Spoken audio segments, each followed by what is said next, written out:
Alvin, ang sundalo. Credit to the author. 3,412-20. Ang mga pangalan po na nandito ay galing sa mga name generator. Kung meron man pagkakatulad sa mga pangalan ng tao o lugar at pangyayari, ito ay tunay na hindi sinasadya. Anak ko, malaki ka na ngayon. Kumislap ang mga mata ni Alvin sa luha habang niyayakap ang kanyang anak. Nalungkot siya sa hindi niya pagtupad sa kanyang tungkulin bilang isang ama. Mabuti na lang at maunawain ang kanyang anak at hindi siya sinisi. Ama, sa wakas ay nagkita na rin tayo ulit. Akala ko magkikita lang tayo kapag naging Celestial Emperor na si Ina, tuwang-tuwa na sabi ni Tristan. Iniidolo niya ang kanyang ama simula pa noong bata pa ito, at hindi ito nagbago kahit lumipas na ang maraming taon. Tapos na ang paghihintay. Nandito na ako ngayon. Hindi na tayo magkakahiwalay pa, nagningning ang mga mata ni Alvin ng may determinasyon habang sinasabi niya, maniwala ka sa akin kapag sinabi kong hindi na tayo magkakahiwalay pa. Naniniwala ako sa iyo, ama. Tumango ng seryoso si Tristan. Hindi niya pinagdudahan ang mga salita ng kanyang ama. Bagamat hindi niya alam kung gaano kalakas ang kanyang ama ngayon, mayroon siyang lubos na tiwala sa kanyang ama. Hindi pagmamalabos na sabihin na siya ang numero unong tagahanga ng kanyang ama. Sige. Pumunta ka at batiin mo ang iyong mga lolo't lola, si Tia Irish, at ang iyong kapatid na babae, nakangiting sabi ni Alvin habang banibitawan ang kanyang yakap sa kanyang anak. Tumango si Tristan at naglakad patungo kina Raymond at Rosa.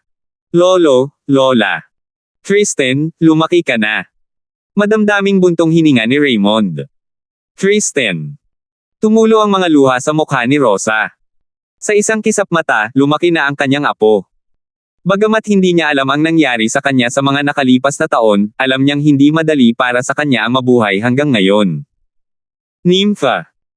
Nabalot ng matinding emosyon, naglakad si Nympha patungo kay Alvin at umiyak sa kanyang mga bisig. Kapatid na Alvin, namimiss na kita ng sobra. Para nang magkapatid sina Alvin at Nympha.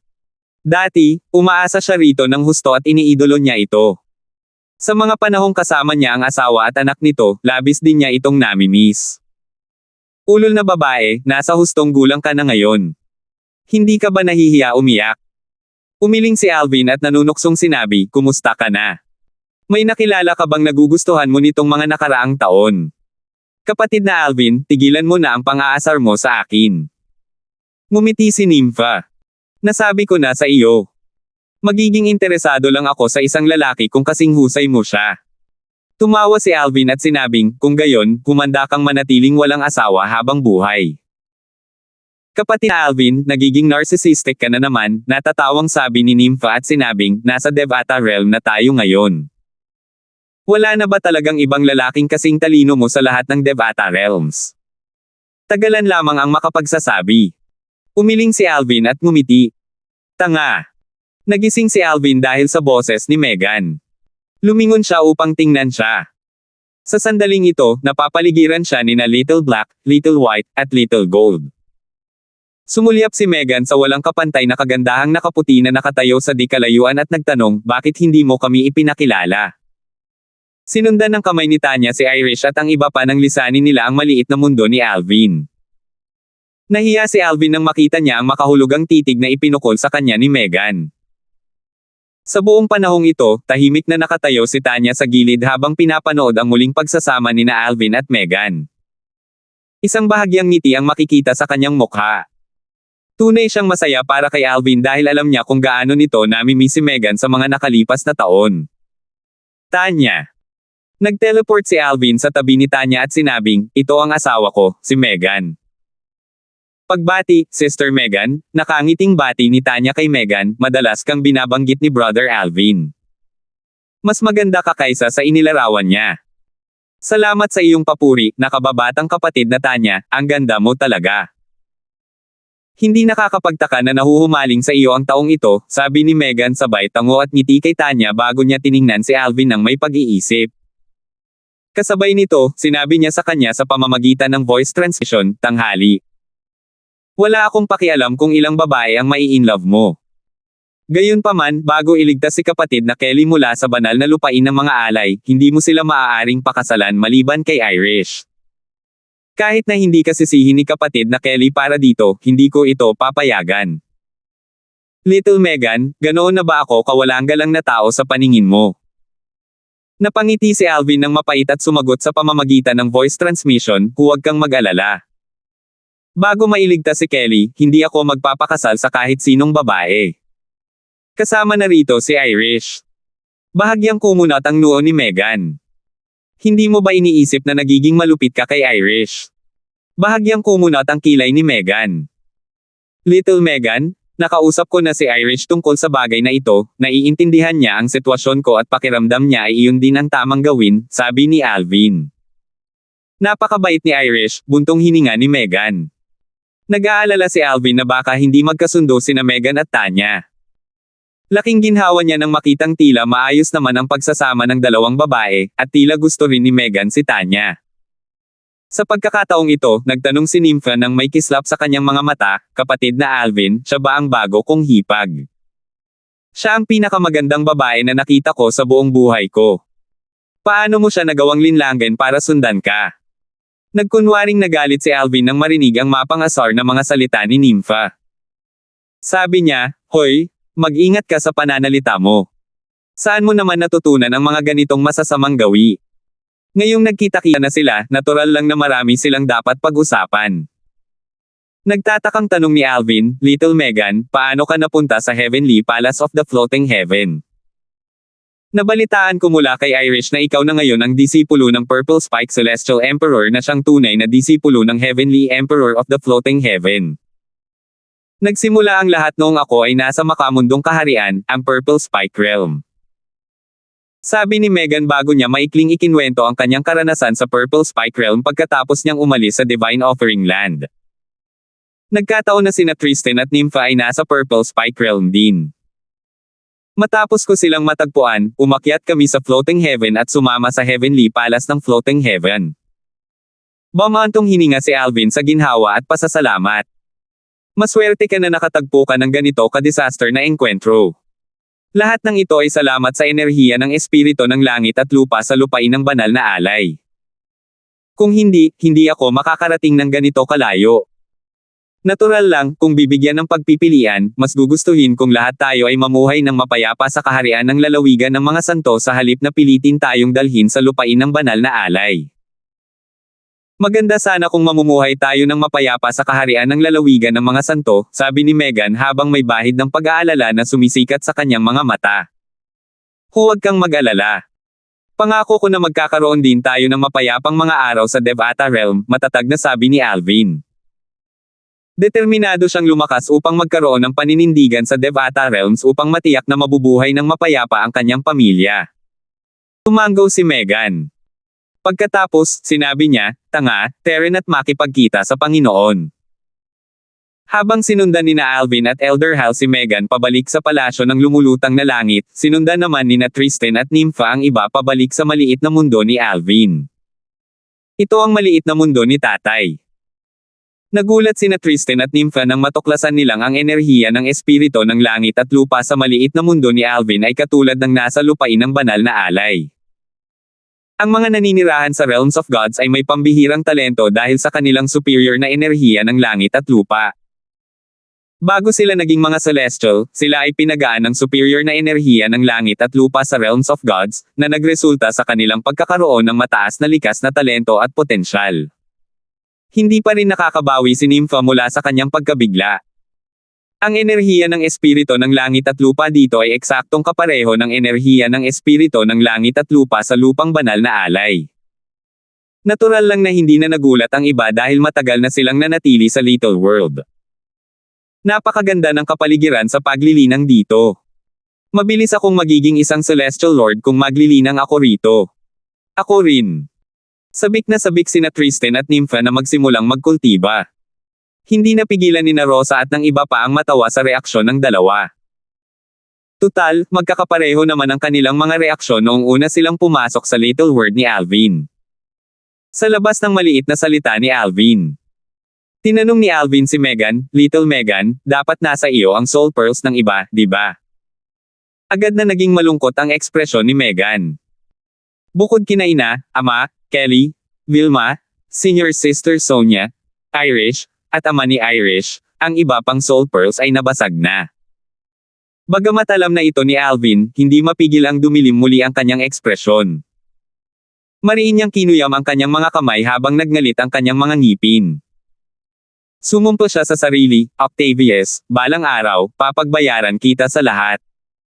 3,413. Sa paningin ni Alvin, si Octavius ang sanhi ng pagkamatay ng kanyang nakatatandang kapatid na si Bailey Hong, at ng iba pa.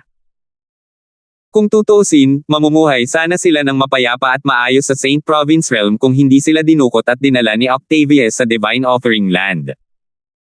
Wala pang 700 taon ang natitira bago mabuksan ang mga daanan mula sa mga Devata Realms patungo sa mga Realms of Gods. Sa oras na iyon, kailangan kong pumunta sa banal na lupain ng mga alay upang ipaghiganti sila. Galit na galit si Alvin nang maisip niya ang pagkamatay ng kanyang mga mahal sa buhay. Labis siyang naapektuhan ng kaisipang ito kaya't nanatiling tahimik siya sa buong paglalakbay nila patungo sa langit na palasyo ng lumulutang na langit. Naunawaan ni Megan ang iniisip ni Alvin kaya tahimik na hinawakan niya ang kamay nito at nanatili sa tabi nito upang suportahan ito. Samantala, ang magandang babaeng nakasunod sa likuran ng mag-asawa kasama si Elder Hal ay tumingin sa walang kapantay na mag-asawa na tila isang tunay na magkapareha. Bagamat hindi siya pamilyar sa binata na nakasuot ng lila, batay sa kanyang tindig at pag-uugali, masasabi niyang namumukod tangi ito.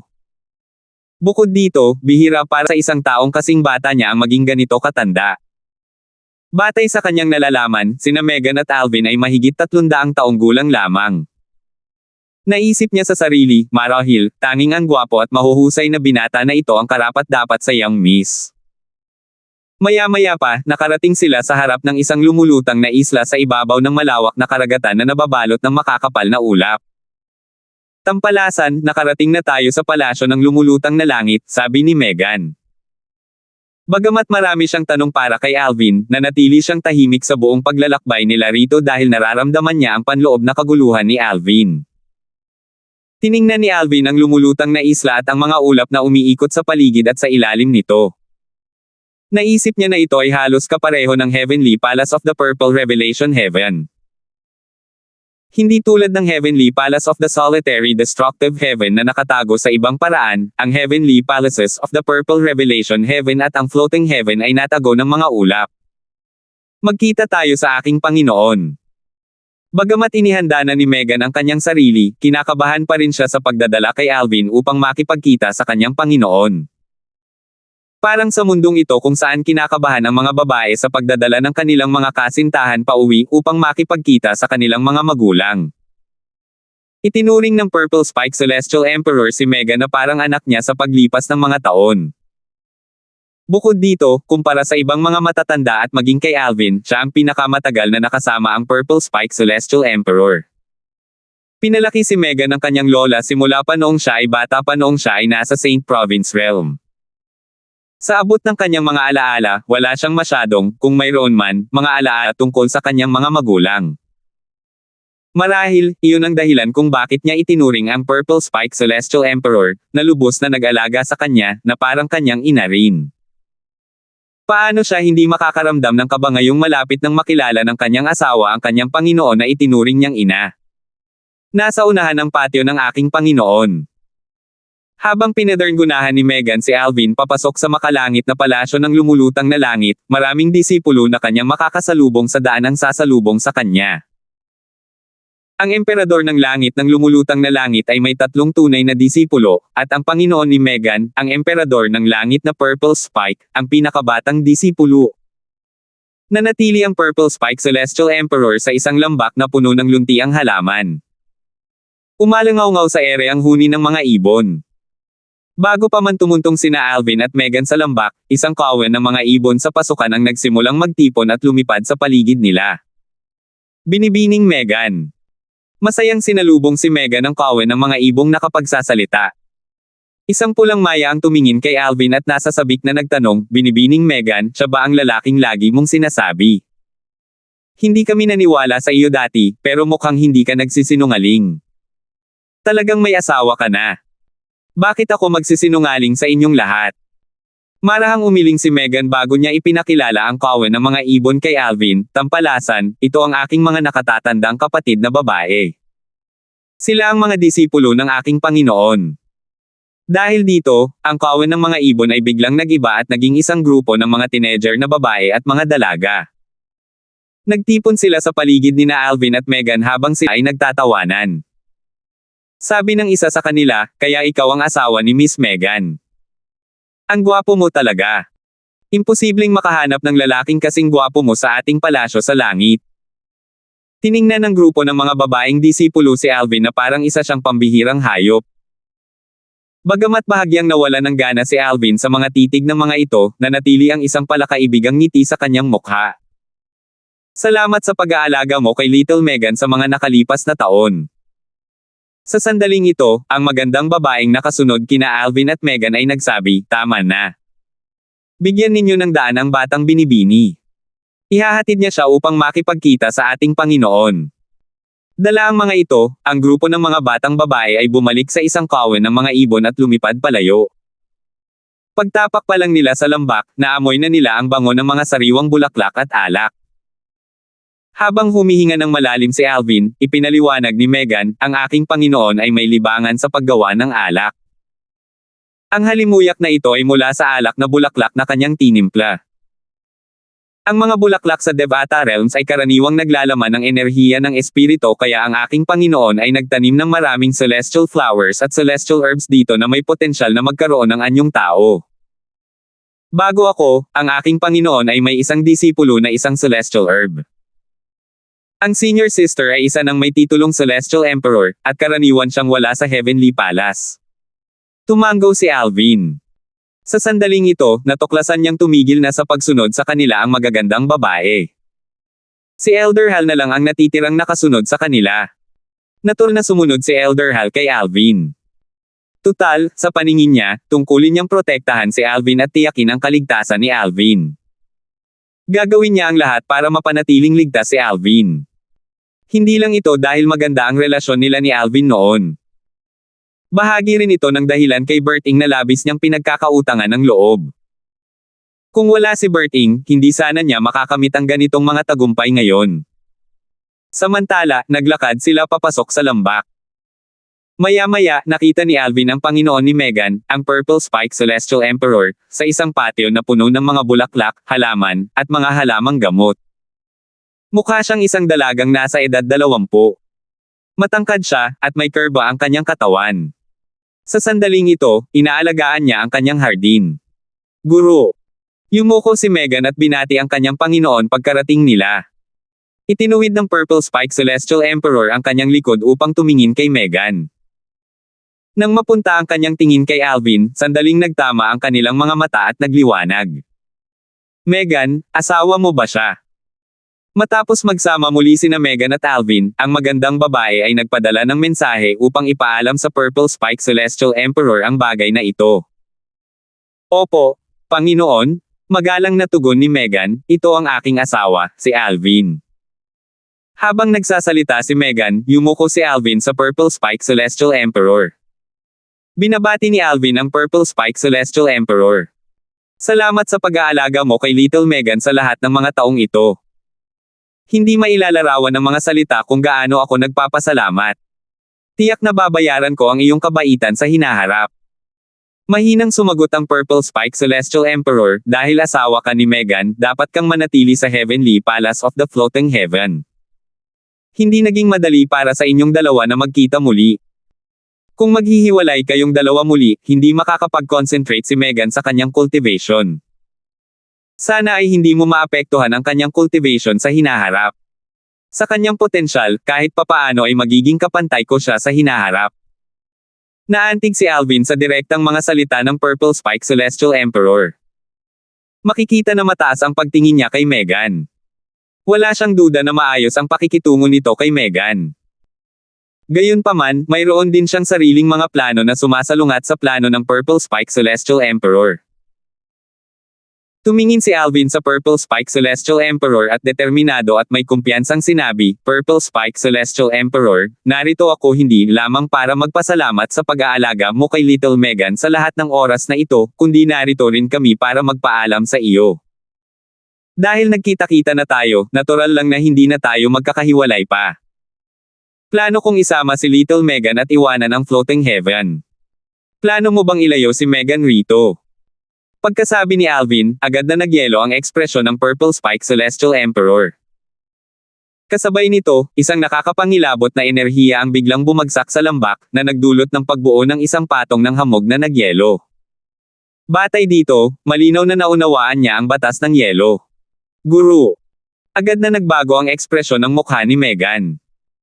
Bagamat alam niyang mataas ang inaasahan sa kanya ng kanyang amo at pakiramdam niya ay masisira ang kanyang kinabukasan kung aalis siya kasama si Alvin, hindi niya inaasahan na ganito pala kagalit ang kanyang amo.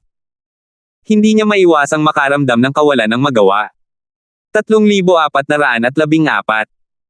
Bagamat pinakawalan ng Purple Spike Celestial Emperor ang batas ng yelo, ginawa lamang niya iyon upang takutin si Alvin. Wala siyang balak na saktan ito. Gayunpaman, ang mga ginawa niya ay ikinagalit ni Elder Hal, na naging dahilan upang dumilim ang ekspresyon ng kanyang mukha. Ang katawan ni Elder Hal ay agad na nabalutan ng nagliliyab na apoy. Pinahinto ni Alvin si Elder Hal sa pamamagitan ng voice transmission. "Elder Hal, hindi na kailangan ito." Samantala, ang Purple Spike Celestial Emperor ay labis na nagulat nang matuklasan niyang hindi lamang si Alvin ay hindi apektado ng batas ng yelo, kundi tila hindi rin ito nakaramdam ng kahit anong pressure. Sa sandaling ito, isang malakas na boses ang biglang umalingaw sa hangin. Binabati ni Stephen ang third junior tiya. "Maaari ka nang pumasok," sabi ng Purple Spike Celestial Emperor habang nakataas ang kilay at binawi ang kanyang enerhiya. Ilang sandali lang, isang matangkad at maskuladong binata ang pumasok sa looban. Nakasuot siya ng mahabang damit na kulay pilak na may gininto ang palamuti. May bahid ng pagmamataas ang kanyang anyo. Yumuko siya sa Purple Spike Celestial Emperor. Pagbati, third junior tiya. "Stephen, ano ang nagdala sa iyo rito?" Tanong ng Purple Spike Celestial Emperor habang nakatingin kay Stephen. "Nabalitaan kong nandito ang asawa ng nakababatang kapatid na si Megan kaya pumunta ako para makita kung anong klaseng tao siya para baliwalain ang paghahabol ko sa kanya." Prangkang sabi ni Stephen nang may ngiti sa kanyang mukha. Malinaw na sinadya niyang magsalita ng prangka para sa sarili niyang layunin. "Stephen, pwede ba tumigil ka na sa pagsasalita ng kalokohan?" Tinitigan ni Megan si Stephen nang may nagyayelong ekspresyon sa kanyang mukha. Nang malapit nang magwala si Megan, hinawakan ni Alvin ang kamay niya at marahang iniling ang ulo. Pagkatapos, sinabi niya nang may ngiti sa kanyang mukha, "Little Megan, ang sama pa rin ng ugali mo gaya ng dati. Kailangan mo pa bang gumanti kapag may asong tumatahol sa iyo?" Sa sandaling lumitaw si Stephen, naramdaman na ni Alvin ang puot ni Stephen nang magtama ang kanilang mga mata. Sandali siyang nalitaw sa puot ni Stephen dahil iyon ang kanilang unang pagkikita. Agad siyang naliwanagan sa hayagang deklarasyon ni Stephen sa kanyang pagtugis kay Megan. Pinilit ni Megan na pigilan ang sarili sa pagtawa matapos marinig ang mga sinabi ni Alvin. Parang bumalik sila sa mga araw na nasa St. Province Realm pa sila. Hindi niya inaasahan na ganito pa rin ka-point out si Alvin sa mga sinasabi niya. Kasabay nito, hindi napigilan ng Purple Spike Celestial Emperor na sumimangot nang marinig ang mga salita ni Alvin, ngunit nanatili siyang tahimik. Sa kabilang banda, dumilim ang ekspresyon ni Stephen habang nakatingin kay Megan at nagtanong, "Junior sister Megan, lagi na lang bang bastos ang asawa mo?" "Stephen, bago ka magtanong ng ganyan, bakit hindi mo muna pag-isipan ang sarili mo para malaman kung bastos ka ba?" Walang pakialam na sabi ni Megan habang sumusulyap kay Stephen. Hindi siya nag-iingat kahit na naroon ang kanyang Panginoon. Huminga ng malalim si Stephen para pigilin ang kanyang galit matapos makinig sa mga sinabi ni Megan. Pagkatapos, napangisi siya habang lumingon kay Alvin at nagtanong, "Brat, pumunta ka ba rito na umaasang manatili sa Heavenly Palace of the Floating Heaven gamit ang mga koneksyon ni Junior Sister Megan?" Tumingin si Alvin kay Stephen at matalas na sinabi, "May mga taong hindi man lang kayang gamitin ang koneksyon ni Little Megan kahit gusto nila. Lalong dumilim ang ekspresyon ni Stephen nang marinig niya ang mapang-uyam na mga salita ni Alvin. Sabi niya, kaya inaamin mo na ginagamit mo si junior sister Megan. Bulag siguro siya dahil pinili niyang pakasalan ka.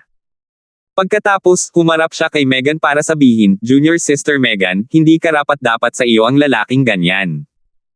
Walang tonong sagot ni Megan, wala kang karapatan na magkomento kung karapat-dapat siya o hindi. Sa sandaling ito, sinabi ni Alvin, Purple Spike Celestial Emperor, kung wala nang iba, aalis na kami ni Little Megan ngayon. Bibisitahin ka namin sa hinaharap. Nagdilim ang ekspresyon ng Purple Spike Celestial Emperor nang marinig ang mga salita ni Alvin. Masisiguro mo ba ang kaligtasan ni Megan kung susundan ka niya?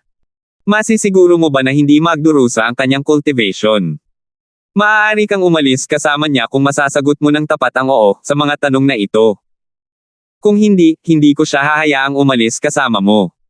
Naramdaman ng Purple Spike Celestial Emperor na si Alvin ay hindi kasing simple ng inaakala niya kaya hindi siya sumobra sa kanyang mga sinabi. Gayunpaman, bago pa makasagot si Alvin o si Megan, gulat na napasigaw si Stephen, junior sister Megan, so sumakaba sa kanya. Kailangan mong pag-isipan ito ng mabuti. Saan ka pa makakahanap ng kapaligiran ng paglilinang na kasing ganda ng Heavenly Palace sa Floating Island pagkatapos umalis? Walang pakialam na sumagot si Megan, walang mahalaga basta't magkasama tayo.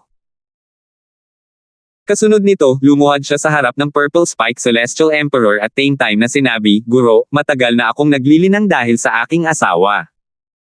Ngayong nagkita na kami, wala nang mas mahalaga sa akin kaysa sa kanya. Hindi ko malilimutan ang iyong kabaitan at ang mga aral na itinuro mo sa akin sa mga nakaraang taon. Kung sakaling kailanganin mo ang aking tulong sa hinaharap, hindi kita kailanman tatanggihan. Bukod dito, ipinapangako kong bibisitahin kita sa hinaharap. Bagamat hindi alam ni Megan na si Alvin ay maaaring magbigay sa kanya ng mas maayos na kapaligiran sa paglilinang, mapilit pa rin siyang sumama rito. Megan. Lamambat ang tingin ng Purple Spike Celestial Emperor habang nakatingin kay Megan. Naiintindihan kita. Kung hindi, hindi ko sana siya inialok na manatili sa Heavenly Palace of the Floating Heaven. Gusto ko lang na mamuhay ka ayon sa iyong potensyal at mag-cultivate ng maayos. Gayunpaman, dahil tumanggi siya, walang duda na maaapektuhan ang iyong cultivation kung susundin mo siya. Pagkatapos magsalita ng Purple Spike Celestial Emperor, tumingin si Stephen kay Alvin at galit na sinabi, Brat, masyado kang makasarili. Paano mo hinayaan na isakripisyo ni Junior Sister Megan ang kanyang cultivation at ang kanyang pag-unawa sa batas para sa sarili mong kagustuhan? Hindi pinansin ni Alvin si Stephen. Sa halip, tumingin siya sa Purple Spike Celestial Emperor at same time na sinabi, Purple Spike Celestial Emperor, nagpapasalamat ako sa iyong pag-aalaga kay Tanya hanggang ngayon. Gayunpaman, masisiguro ko sa iyo na ang kanyang kapaligiran sa paglilinang at ang mga mapagkukunan ng paglilinang na matatanggap niya ay mas mabuti kaysa sa mga nasa Heavenly Palace ng Floating Heaven. Dahil ang kapaligiran ng paglilinang sa maliit na mundo ni Alvin ay maihahambing sa isang kaharian ng mga Diyos, paano maihahambing ang palasyo ng langit ng lumulutang na langit sa kanyang maliit na mundo? Gayunpaman, natural na hindi niya maibunyag ang sekreto ng maliit na mundo sa mga taong ito. Kumunat ang noo ng Purple Spike Celestial Emperor at tumingin kay Alvin ng may pag-aalinlangan. Kasabay nito, tumawa ng malakas si Stephen. Nakakatuwa naman yan. Batang lalaki, dapat mag-isip kang mabuti bago ka magyabang. Ilang lugar pa ba ang mas maganda kaysa sa palasyo ng lumulutang na langit? Ito ay isang lugar kung saan maraming tao ang naghahangad na maglinang. Tanging ang kapaligiran ng paglilinang ng ilang matataas na puwersang nasa antas ng langit at mga palasyo ng Devata Realms lamang ang maihahambing sa palasyo ng lumulutang na langit. Wala ka pang ang 400 taong gulang, at ang iyong likas na talento ay hindi kasing taas ng junior sister na si Megan. Paano ka nang ahas na magyabang sa harap namin? Dati, hayagan ng kinausap ni Megan ang kanyang Panginoon. Nabanggit niya na marahil, ang likas na talento ni Alvin ay hindi kasing taas ng sa kanya dahil nasipsip niya ang enerhiya ng espiritu ng langit at lupa sa lupang banal na alay. Napag-usapan ito ng emperador ng Lila na may buhok na celestial kasama ang kanyang nakatatandang kapatid, ang emperador ng langit na may hangin, na siyang ama ni Stefan. Si Stefan, na nakarinig tungkol dito mula sa kanyang ama, ay natural na inakala na mas mahina si Alvin kaysa kay Megan. Tumahimik ka o pupunitin ko yung bibig mo. Naging hindi maganda ang ekspresyon ni Alvin. Naiinip na siya matapos patuloy na pang-aasar ni Stefan sa kanya. May bahid ng lamig na sumilay sa mga mata niya habang nakatingin kay Stefan. Sandaling natigilan si Stefan. Nang makabawi siya ng katinoan, tumawa siya. Pagkatapos, may paghamak na sinabi niya, punatin mo ba ang bibig ko? Mas malakas ako kaysa kay junior sister Megan sa lakas at cultivation base. Hindi ka nga mas malakas sa kanya, pero ang lakas loob mong magsabi ng mga ganyang salita. Hulaan ko, malamang hindi ka nga isang celestial king, di ba? Nakakatawa naman na sabihin mong pupunitin mo ang bibig ko. Stefan. Galit na sabi ni Megan habang nagbabago ang ekspresyon ng kanyang mukha. Nang akmang aatakihin na ni Megan si Stefan, isang nakakatakot na enerhiya sa kalawakan ang lumabas sa katawan ni Alvin, dahilan para gumalaw ang mga sulok ng kanyang roba. Parang gusto mo talagang punitin ko ang bibig mo. Kung ganoon, hayaan mong tuparin ko ang iyong kahilingan. Ang enerhiyang pangkalawakan ni Alvin ay naglalaman ng kanyang celestial origin energy bilang isang one basic celestial emperor at ang enerhiya ng kanyang pinagsamang lalim mula sa batas ng kalawakan. Swoosh! Swoosh! Bago pa man makapag-react si Stefan, dalawang sinag ng espada ang lumitaw malapit sa bibig ni Stefan mula sa hangin dahil sa paggamit ni Alvin ng transportation profundity at teleportation profundity. Tumigil! Sigaw ng Purple Spike Celestial Emperor sa gulat at hindi makapaniwala. Sinubukan niyang mamagitin ngunit sa kasamaang palad ay pinigilan siya ni Elder Hal. 3,415. Isang nakakapangilabot na enerhiya ang agad na kumalat sa paligid. Mas matindi ang lamig kaysa dati dahil hindi na nagpigil ang Purple Spike Celestial Emperor sa pagkakataong ito. Guro, maawa po kayo. Lubhang nagbago ang ekspresyon ni Megan nang ang nakakapangilabot na enerhiya ay dumaloy patungo kay Alvin. Sinubukan niyang humarap kay Alvin upang harangan ang atake nito ngunit natuklasan niyang ang kanyang mga paa ay naniga sa lupa dahil sa malamig na enerhiya. Inatake ng Purple Spike Celestial Emperor si Alvin para pigilan itong saktan si Stefan. Tutal, si Stefan ay anak ng kanyang nakatatandang kapatid, ang Almighty Wind Celestial Emperor. Magiging problema kung masasaktan si Stefan. Sayang, huli na ang lahat. Hindi na bagabag si Alvin sa nakakatakot at malamig na enerhiya ng Purple Spike Celestial Emperor. Sa isang kisap mata lang, hiniwa ng mga sinag ng espada ang magkabilang gilid ng bibig ni Stefan.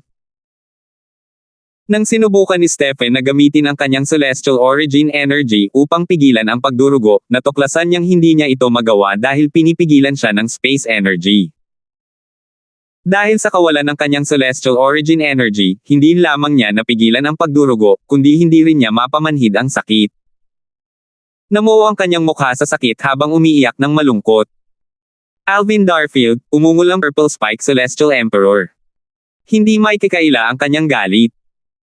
Agad na bumagsak ang temperatura sa paligid. Sa sandaling ito, determinado siyang turuan si Alvin ng isang aral na hindi niya malilimutan. Habang paparating na ang malamig na enerhiya kay Alvin, sumigaw si Megan sa takot, hindi. Bumuhos. Bumuhos. Bumuhos. Isang sunod-sunod na malalakas na pagsabog ang umalangaw-ngaw sa hangin nang ang atake ng Purple Spike Celestial Emperor ay ilang pulgada na lamang ang layo kay Alvin. Mga apoy na tila hinabi ang kanilang mga sarili bilang isang lambat ang lumitaw sa itaas ni Alvin, hinaharangan ng atake ng Purple Spike Celestial Emperor. Madaling napigilan ang pag-atake dahil hindi umatake ang Purple Spike Celestial Emperor gamit ang kanyang buong lakas. Kung tutuusin, wala siyang balak patayin si Alvin. Gayunpaman, hindi niya inaasahan na ang kanyang pag-atake ay madaling mapapaiwas ng matandang lalaki na nakasunod kay Alvin na parang isang nasasakupan. Sa sandaling ito, si Elder Hal, na nababalot ng gininto ang apoy, ay humakbang paarap. Purple Spike Celestial Emperor, sa tingin mo ba ay kwalipikado kang turuan ng leksyon ng aking young master? Nagdilim ang ekspresyon ng Purple Spike Celestial Emperor. Itinaas niya ang kanyang mga kamay at isang ice spike na halos 10 metro ang haba ang lumitaw mula sa ere bago pinaputukan si Elder Hal. Swoosh! Lumipad palabas ang yelong spike na parang isang binitawan na palaso. Itinoon lamang ng Purple Spike Celestial Emperor ang kanyang atake sa matandang lalaking nakapula sa tabi ni Alvin upang maiwasan ang aksidenteng pananakit o pagpatay sa iba. Sige, kung ito ang gusto mo. Pinaikit ni Elder Hal ang kanyang mga mata. Kasabay nito, ang kanyang mga damit ay lumipad sa hangin. Maya-maya, dalawang nagliliyab na sinag ng liwanag ang lumabas mula sa kanyang mga mata. Ang mga nagliliyab na ilaw ay nagsanib at umikot habang lumilipad ito pasulong upang salubungin ang yelong spike. Swoosh! Swoosh! Swoosh! Tahimik na bumangga ang nagliliyab na liwanag sa ice spike. Parehong naglaho ang dalawang atake ng walang bakas. Batay dito, makikita na ang dalawang kalaban ay pantay ang pagkakatugma. Sa sandaling ito, may bahid ng takot na sumilay sa mga mata ng Purple Spike Celestial Emperor nang tumingin siya kay Elder Hal. Sa wakas ay napagtanto niya na ang kanyang kalaban ay kasing lakas niya. Bukod doon, naramdaman din niya na si Elder Hal ay hindi tao. Para maging tumpak, dapat ay isa siyang Fire-type Celestial Beast. Higit sa lahat, masasabi niyang isa itong top-tier Celestial Beast na halos kapantay ng isang Divine Beast. Kung nakipaglaban si Elder Hal sa kanya sa tunay nitong anyo, maaaring hindi siya ang makakatapat niya. Dahil dito, agad niyang binawi ang kanyang nakakapangilabot na enerhiya. Pagkatapos, tumingin siya kay Megan ng may banayad na titig at sinabing, "Megan, tigilan mo ang asawa mo." Kahit bastos si Stephen, natuto na siya ng leksyon.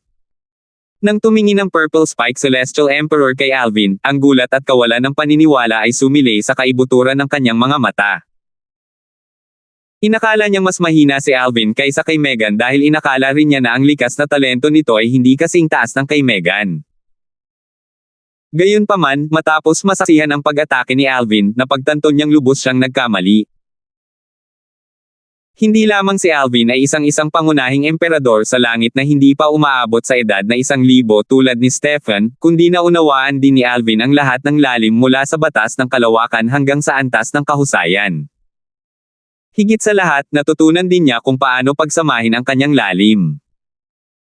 Hindi pa siya 400 taong gulang ngunit nagawa na niya ang ganitong mga gawa. Tunay na walang katulad.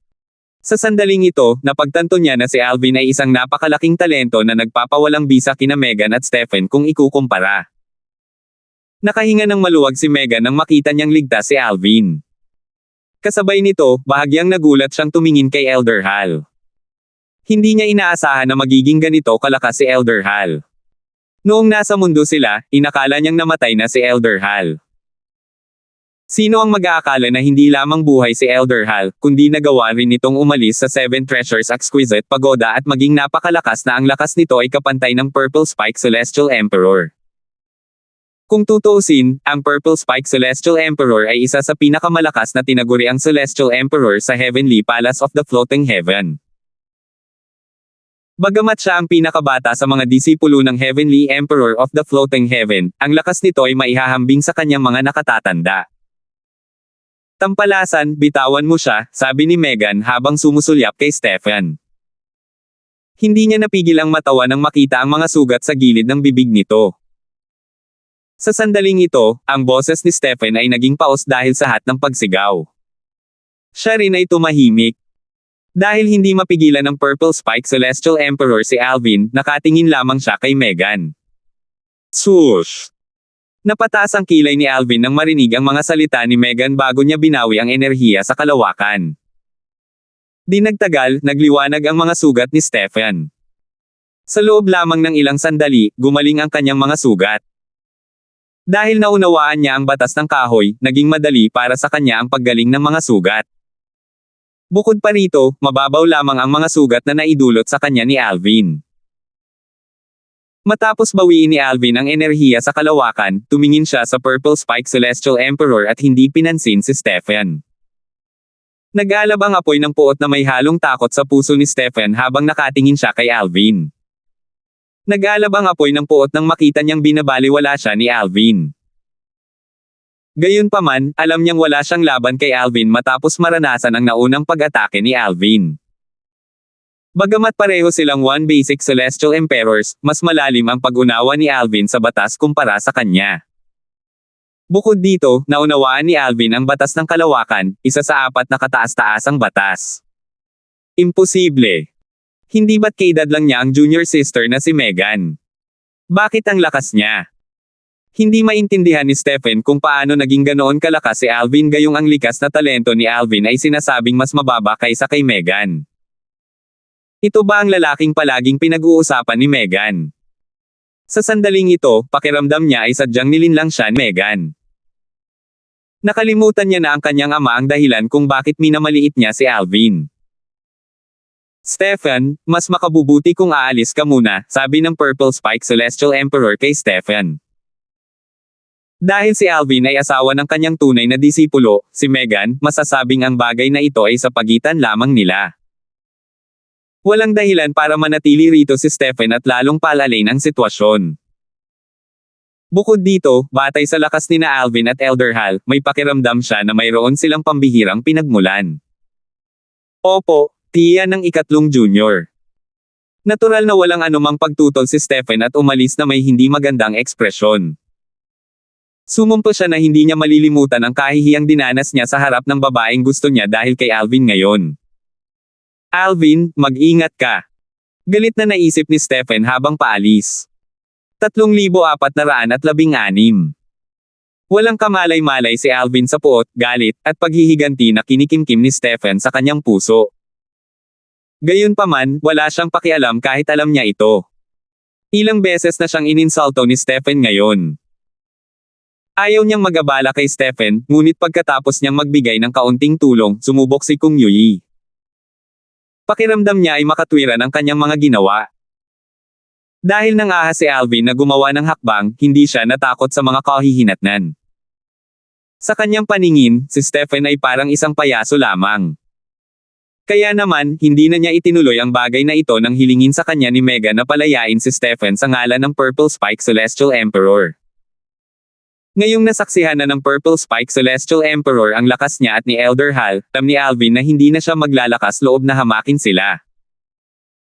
Same time niyang sinabi, Purple Spike Celestial Emperor, ako ang asawa ni Little Megan. Natural lang na gusto ko ang pinakamabuti para sa kanya. Hindi ko siya dadalhin palayo kung hindi ko siya mabibigyan ng mahusay na kapaligiran at mga mapagkukunan para sa paglilinang. Hindi mo maiisip kung gaano siya kahalaga sa akin. Gaya ng inaasahan ni Alvin. Natitiyak ng Purple Spike Celestial Emperor na hindi ordinaryong tao ang asawa ng kanyang disipulo matapos masaksihan ang lakas nito. Kaedad niya ang kanyang disipulo, ngunit mas malakas siya. Ang lakas niya ay hindi lamang dahil sa swerte. Sa mundo ng paglilinang, lahat ay sumusunod sa batas ng gubat at sa survival of the fittest. Ang Purple Spike Celestial Emperor ay katulad din ng iba at kailangang sumunod sa batas na ito. Dahil dito, hindi na niya masyadong isinapuso ang kaso ng pananakit ni Alvin kay Stephen. Mas banayad ang kanyang tingin at tumingin siya kay Alvin at sinabing, mukhang mas maganda ang buhay mo kaysa kay Megan sa mga panahong iyon. Hindi ka pa nga 400 taong gulang, di ba? Tumanggaw si Alvin. Nang tanungin ng Purple Spike Celestial Emperor ang tungkol sa kanyang edad, hindi niya maiwasang isipin ang kanyang isa pang asawa, si Kelly, na bihag sa Divine Offering Land. May mahigit 600 taon pa bago muling magbukas ang mga daanan mula sa Devata Realms patungo sa Realms of Gods. Marahil, masisiyahan na siya sa kanyang kasalukuyang pag-unlad noon. Gayunpaman, matapos makilala ang napakaraming powerhouse, napagtanto niyang maliit pa rin ang kanyang lakas. Sa mga tinaguriang Celestial Emperor, nahahati sila sa napakaraming kategorya batay sa kanilang lakas. Sa 9 Serenities Battlefield, ang pinakamahinang may titulong Celestial Emperors ay ang 1-star Gods of War habang ang makapangyarihang may titulong Celestial Emperors ay kadalasang 7-star o 8-star Gods of War. Ang pinakamalakas sa mga may titulong Celestial Emperors ay ang 9-star Gods of War. Hindi nakakagulat, ang 9-star Gods of War ay mayroon ng isang paa sa landas ng pagka-Diyos. Dahil dito, kilala sila bilang mga eminent gods. Dahil sa kanilang lakas na higit pa sa 10 Direction Celestial Emperors, ang kanilang pag-unawa sa mga batas ay umabot na sa napakataas na antas. Ang pagkakaiba sa pagitan ng isang Diyos at isang napipintong Diyos ay hindi lamang ang kanilang lakas. Ang kanilang mga kaluluwa ay lubos na magkaiba rin. Para ang isang napipintong Diyos ay tunay na maging isang Diyos, ang kanilang mga kaluluwa ay kailangang sumailalim sa isang pagbabago. Ang susi sa pagbabago ay ang kanilang pag-unawa sa lalim ng mga batas. Samantala, gulat pa rin si Megan sa ginawa ni Alvin na pagtalo kay Stefan. Mas malakas pa pala sa akin ang tampalasa na ito. Nabawi ni Megan ang kanyang katinoan nang marinig niya ang kanyang Panginoon na nagtatanong tungkol sa edad ng kanyang asawa. Hindi niya talaga inaasahan na lalakas ito ng ganito kabilis. Dati, inakala niyang si Kelly lang ang mas malakas kaysa sa kanya dahil sa pagkakakilanlan ni Kelly sa nakaraang buhay. Hindi niya inaasahan na mas malakas ito kaysa sa kanya. Hindi ako isang taong walang katwiran. Mas lalong naging mahinhin ang tingin ng Purple Spike Celestial Emperor nang tumingin siya kay Megan. Mas naging mahinahon ang kanyang boses at patuloy niyang sinabi kay Alvin, bagamat ilang daang taon ko pa lamang naging disipulo si Megan, tinatrato ko siya na parang aking tunay na anak na babae. Pinagtagpo kami ng tadhana nang manahin niya ang aking pamana sa makamundong kaharian. Ako ay isang taong naniniwala sa tadhana. Naniniwala akong si Megan ay regalo ng langit para sa akin. Ang tanging hangad ko lang ay ang pinakamabuti para sa kanya. Naiintindihan ko ang kahalagahan mo sa kanya. Hindi lang ikaw ang asawa niya, kundi ikaw rin ang ama ng anak niya. Hindi ko siya pipilitin na manatili sa akin, pero gusto ko rin ang pinakamabuti para sa kanya.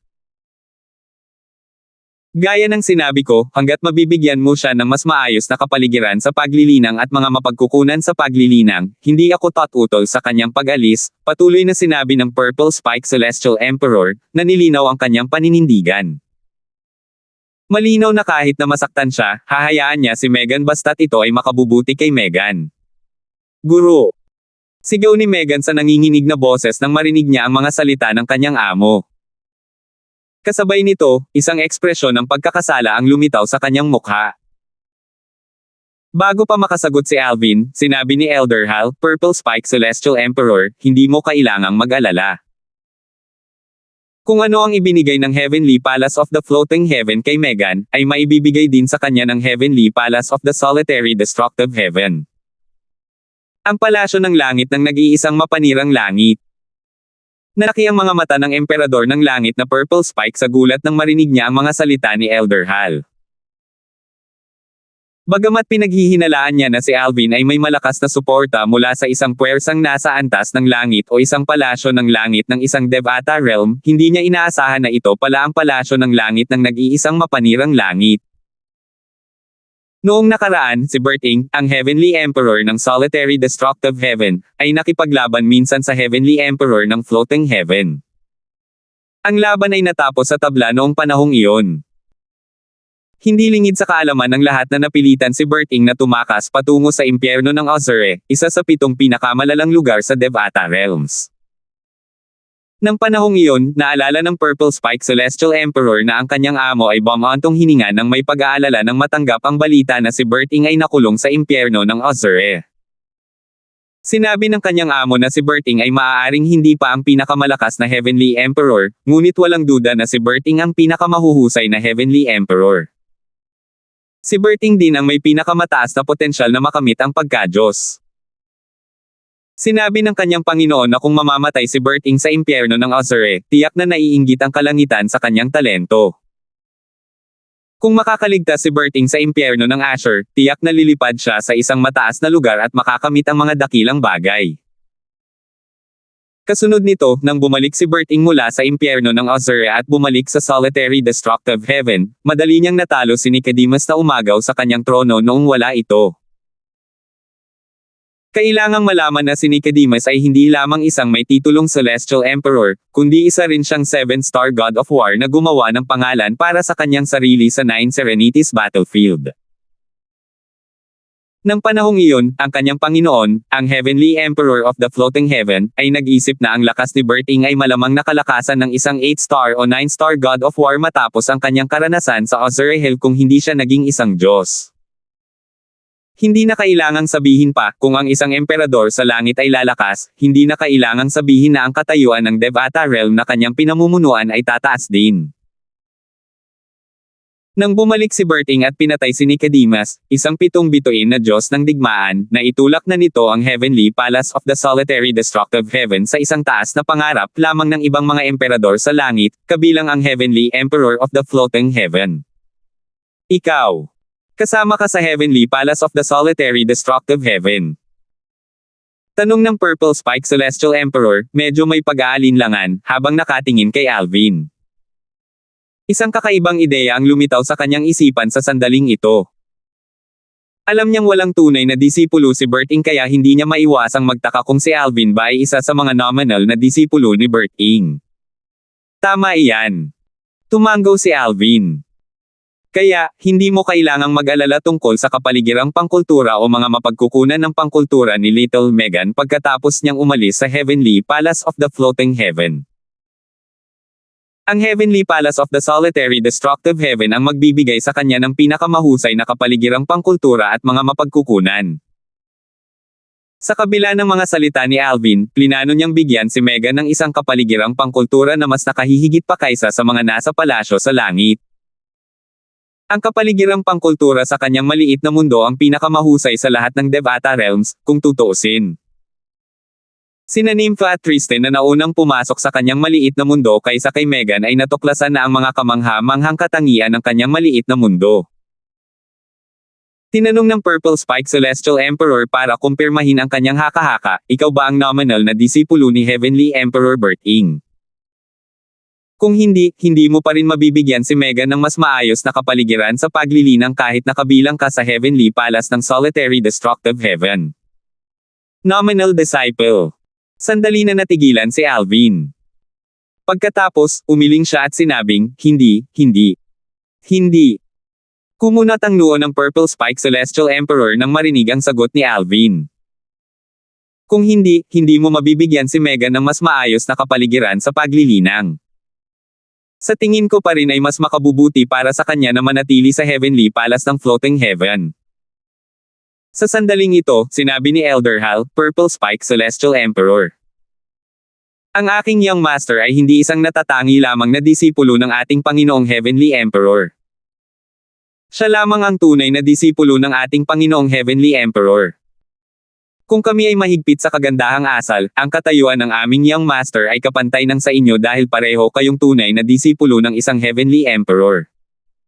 Di tunay na disipulo. Labis na nagulat ang Purple Spike Celestial Emperor. Sa pagkakaalam niya, si Berting ay walang tunay na disipulo. Kamakailan lang ba tinanggap si Alvin bilang isang tunay na disipulo? Kung kamakailan lang tinanggap si Alvin, paano siya naging ganito kalakas sa loob ng maikling panahon? 3,417. Sa opinyon Purple Spike Celestial Emperor, imposible para sa isang taong kasing edad ni Alvin na magkaroon ng ganitong lakas sa maikling panahon.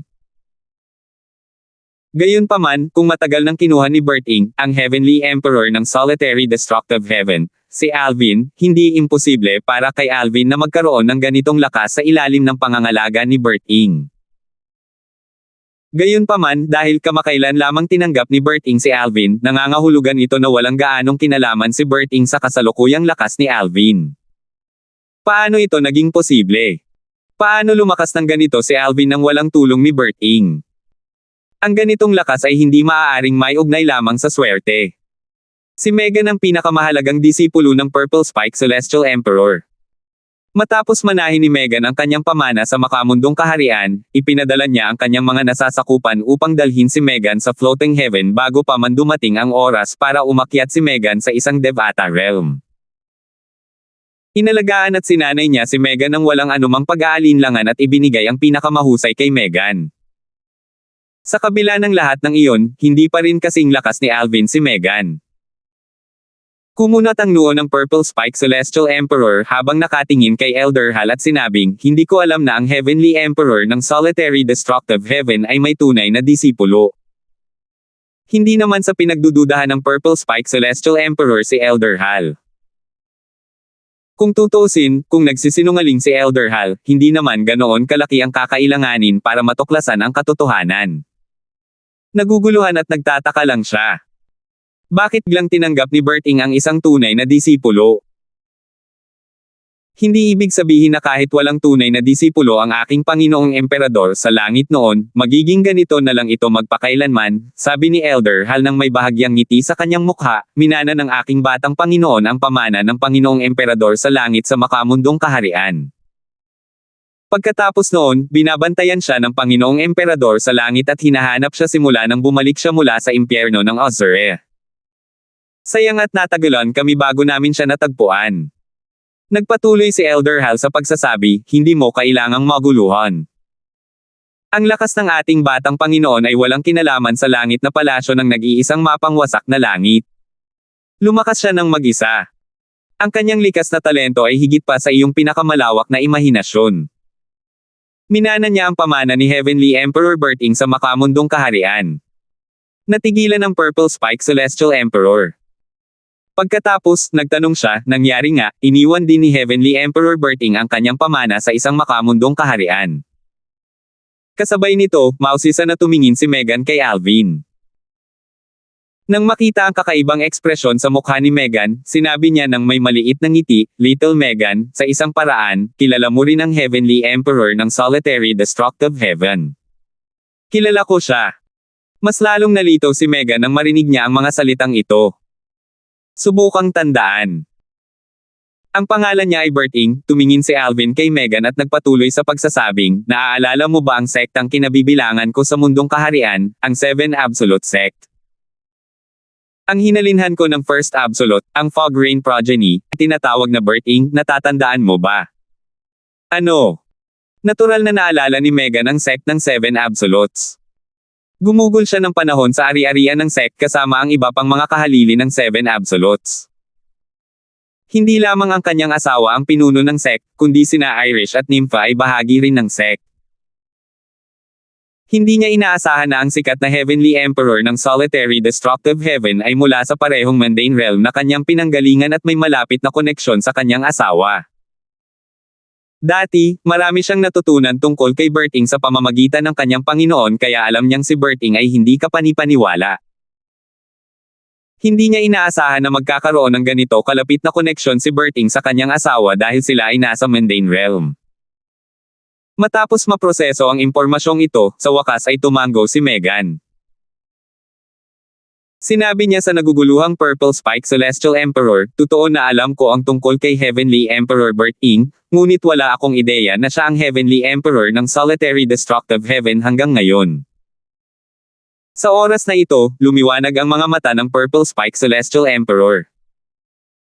Ang pag-unlad ni Berting ang pinakamabilis sa 81 Heavenly Emperors. Dati, tila ayaw niyang tumanggap ng mga disipulo. Sino ang mag-aakala na mayroon na siyang kahalili sa makamundong kaharian na kanyang hinihintay? Higit sa lahat, ang tunay na disipulo ni Berting ay ang asawa ng kanyang disipulo. Dahil ang Purple Spike Celestial Emperor ay isang taong naniniwala sa kapalaran, naniniwala siyang sina Berting at Alvin ay nakatadhana rin. Sa kanyang palagay, bukod sa likas na talento kapag tumatanggap ng mga disipulo, kailangan ding isaalang-alang ang kapalaran. Ito ang isa sa mga dahilan kung bakit labis ang pinahahalagahan si Megan. Pakiramdam niya ay may kapalaran siya kay Megan. Kung hindi, tatanggapin sana niya sina Tristan at Nympha na ang mga talento ay hindi rin mas mababa kay Megan. Dahil sa pakiramdam na panatag na siya, sa wakas ay bumantong hininga ang Purple Spike Celestial Emperor, Megan, huwag mong kalimutang bisitahin ako kapag may oras ka sa hinaharap. Sa puntong ito, alam ng Purple Spike Celestial Emperor na para sa ikabubuti ni Megan na iwan ang floating heaven kasama si Alvin.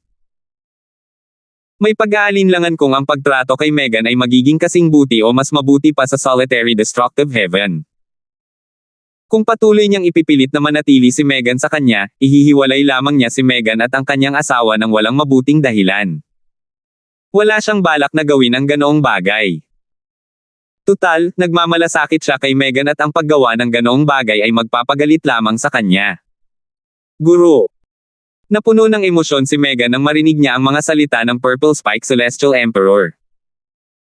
Namumula ang kanyang mga mata habang sinasabi niya, "Tiyak na dadalaw ako sa iyo ng madalas, Panginoon. Hindi ka lang aking Panginoon, kundi parang isang ina ka rin sa akin." Bigla siyang lumingon kay Alvin at sinabing, "Tanga, gusto kong manatili sa floating heaven ng 2 taon pa. Kung mayroon kang mga bagay na dapat asikasuhin, maaari ka munang umalis kasama sina Tristan at Nympha. Sunduin mo ako pagkalipas ng 2 taon, ha? Sana, maintindihan mo ang desisyon ko." "Siyempre, naiintindihan ko." Ngumiti si Alvin. "Sa katunayan, hindi ko na kailangang bumalik dito sa loob ng 2 taon para makuha ka. 2 taon lang naman kaya sasamahan kita rito." Dahil natapos na niya ang paghahanap sa kanyang pamilya at mga kaibigan, hindi na problema para sa kanya ang pansamantalang manatili sa palasyo ng lumulutang na langit. Bukod dito, ang 2 taon ay lilipas sa isang kisap mata lamang. "Salamat." Naantig si Megan. "Hindi mo na kailangang magpasalamat sa akin. Mag-asawa na tayo kung tutuusin," sabi ni Alvin habang marahang umiling. Pagkatapos, humarap siya kay Elder Hal at nagtanong, "Elder Hal, plano kong manatili sa floating heaven ng 2 taon. Babalik ka muna o plano mong manatili sa akin?" 2 taon lang. "Mananatili ako sa inyo, Batang Panginoon," nakangiting sabi ni Elder Hal.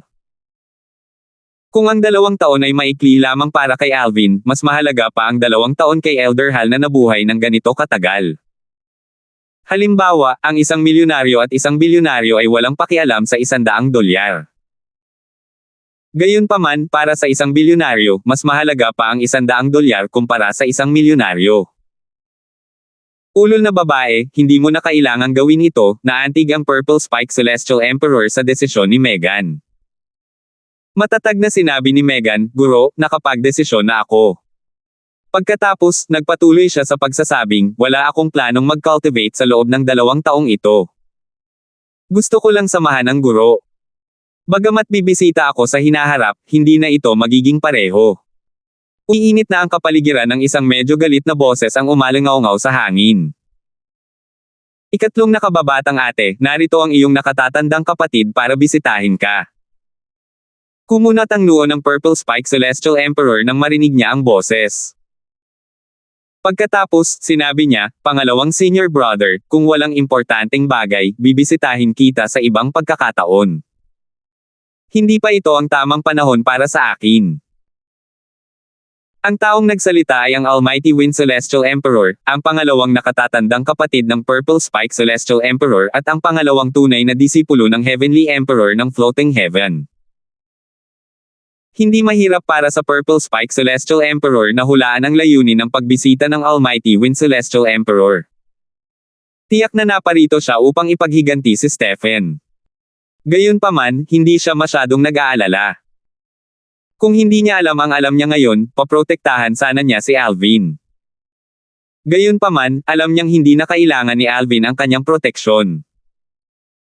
Bukod dito, kung malaman ng kanilang Panginoon ang pagkakakilanlan ni Alvin, walang duda na ang kanyang pangalawang nakatatandang kapatid ay pagagalitin ng kanilang Panginoon.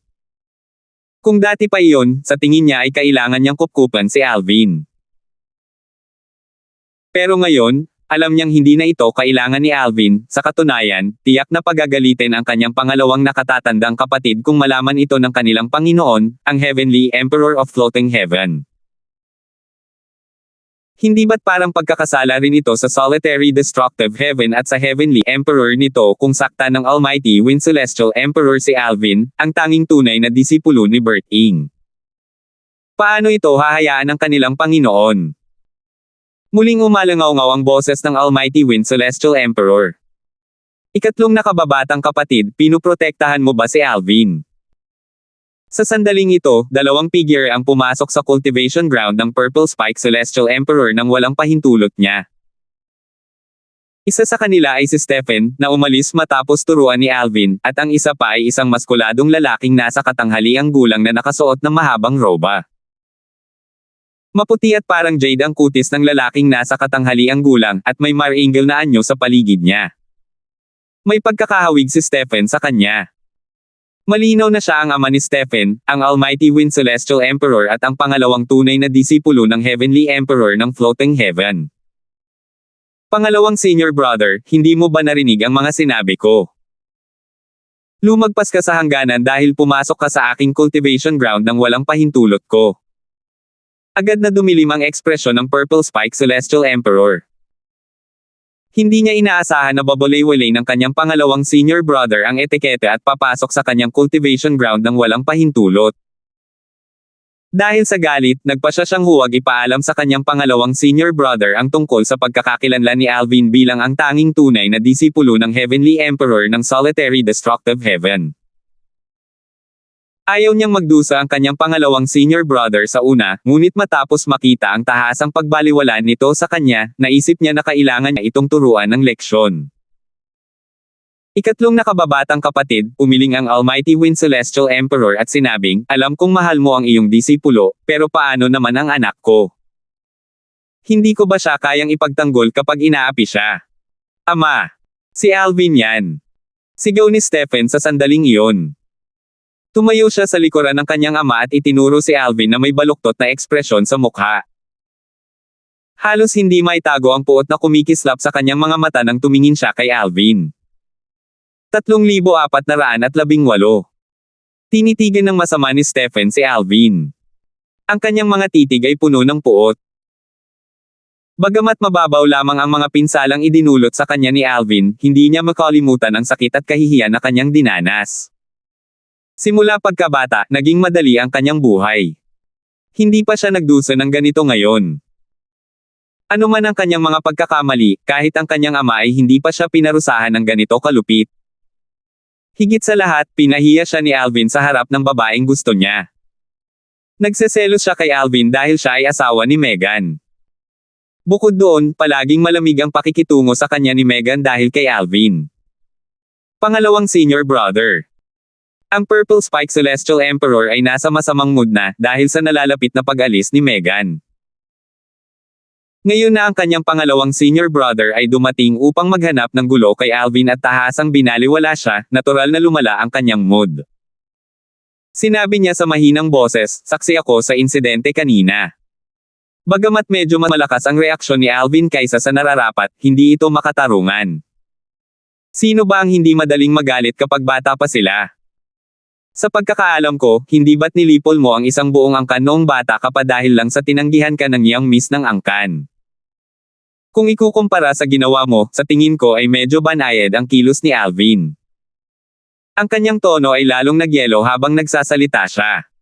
Anong ibig mong sabihin dito? Dumilim ang ekspresyon ng Almighty Wind Celestial Emperor habang malamig na kumislap ang kanyang mga mata.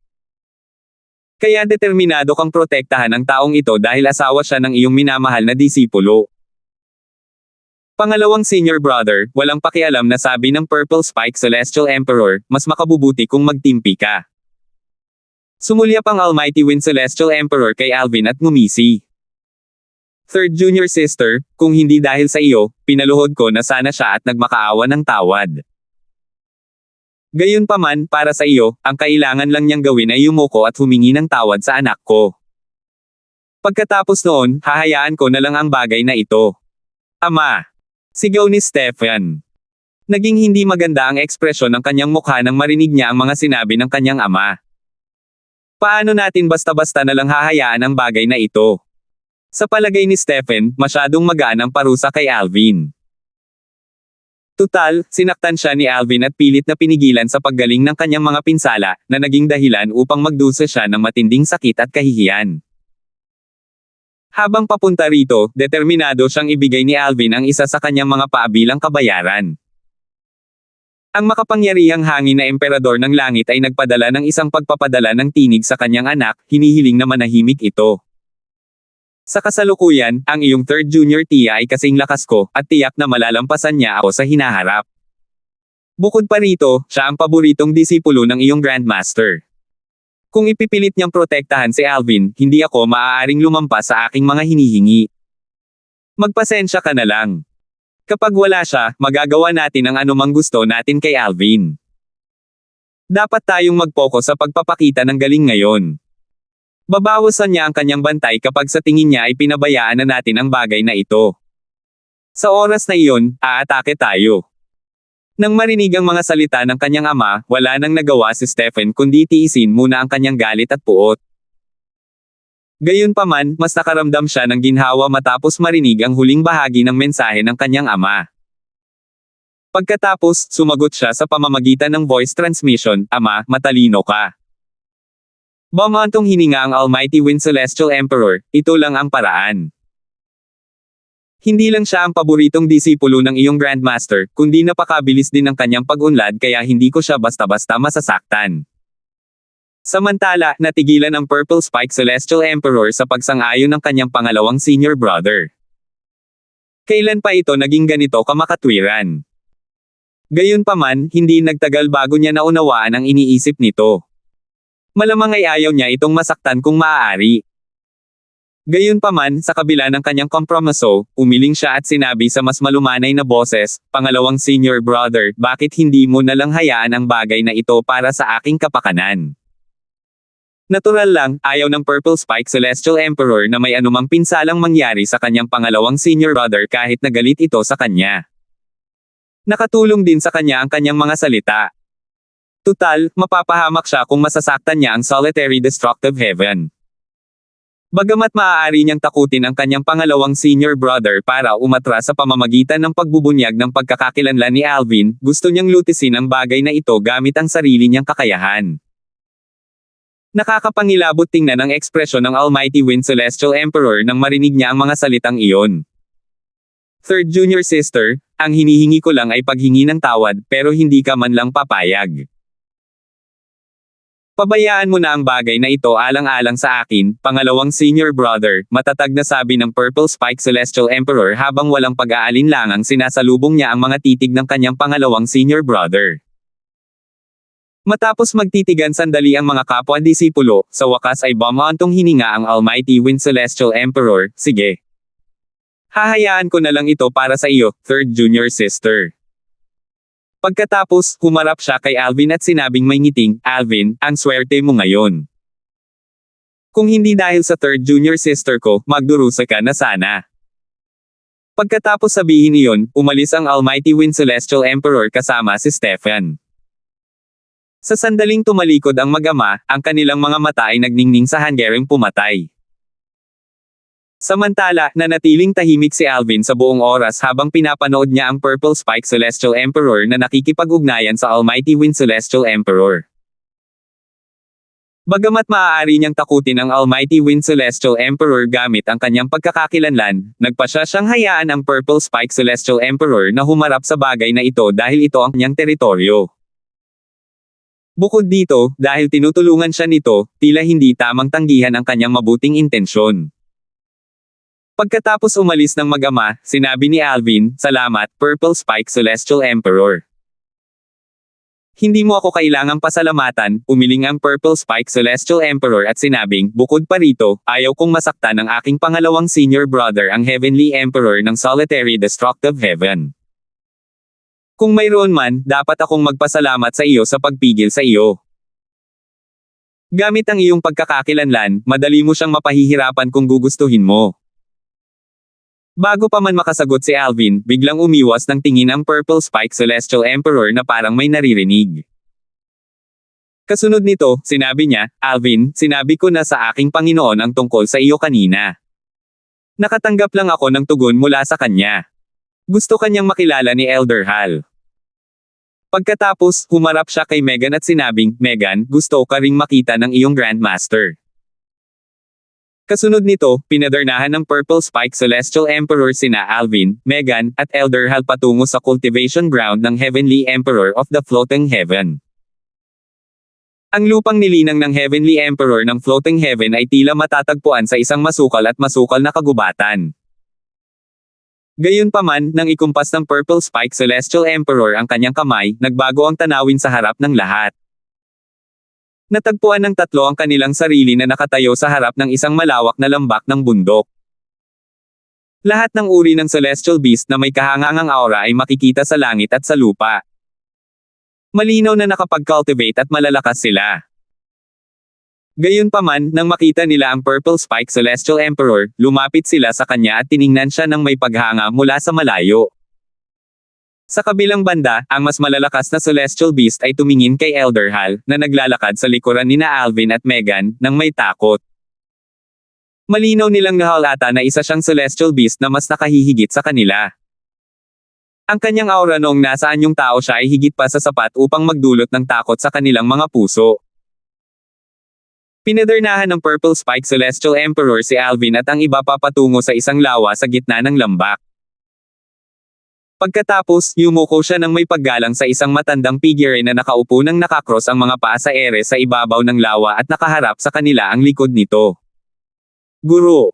Kalmado at napakalinaw ng lawa. Tila walang isda roon. Ang taong nakasuot ng damit na esmeralda ay humahalo ng maayos sa malinaw na tubig ng lawa.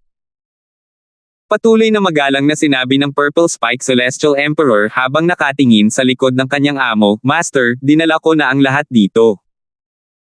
Pagkatapos magsalita ng Purple Spike Celestial Emperor, pinanood ni Alvin ang lalaki habang lumingon. Walang kulubot ang balat ng Emperador ng Langit ng lumulutang na langit sa kabila ng kanyang puting buhok. Ang kanyang mga mata ay kasing liwanag ng mga bituin sa kalangitan sa gabi. Tumingin siya kay Megan at nagtanong, "Megan, gaano nakatagal mula noong huli tayong nagkita?" 10 taon. 20 taon. Magalang na yumuko si Megan, Grandmaster, 19 na taon na ang nakalipas. Lipis na ng ganoon lang ang 19 na taon. Bumantong hininga ang Emperador ng lumulutang na langit. Pagkatapos, lumingon siya kay Alvin at sinabing, "Yung nagkita na kayong muli ng iyong asawa, maaari mo na ba kaming ipakilala?" Hinawakan ni Megan ang kamay ni Alvin habang sinasabi niya ito nang may nagniningning na mga mata at masayang ngiti sa kanyang mukha, "Lolo, ito ang aking asawa, si Alvin." 3,419. Tumawa ang Emperador ng lumulutang sa langit. Bihirang makita kang ganito kasaya. Pagkatapos, lumingon siya kay Alvin at sinabing, "Hindi ko inaasahan na ang asawa ni Megan ay magiging tunay na disipulo ng isang taong kilala ko. Si Alvin, ang iyong Panginoon, si Emperador ng Langit na si Berting, ay hinamon ako sa isang tunggalian noon, at pantay ang aming laban." Bagamat sinabi niyang babalik siya para hamanin akong muli pagkatapos ng kanyang susunod na tagumpay, alam ko na noon na wala akong kapantay sa kanya, bumalik man siya o hindi. Si Emperador ng Langit na si Berting ay isa sa mga pinakakahanga-hangang taong kilala ko. Hindi siya nagkaroon ng anumang hindi inaasahang engkwentro at nakamit niya ang lahat ng mag-isa. Sa pamamagitan ng espadang daw, naunawaan niya ang batas ng pagkawasak at natutong pagsamahin ang lalim.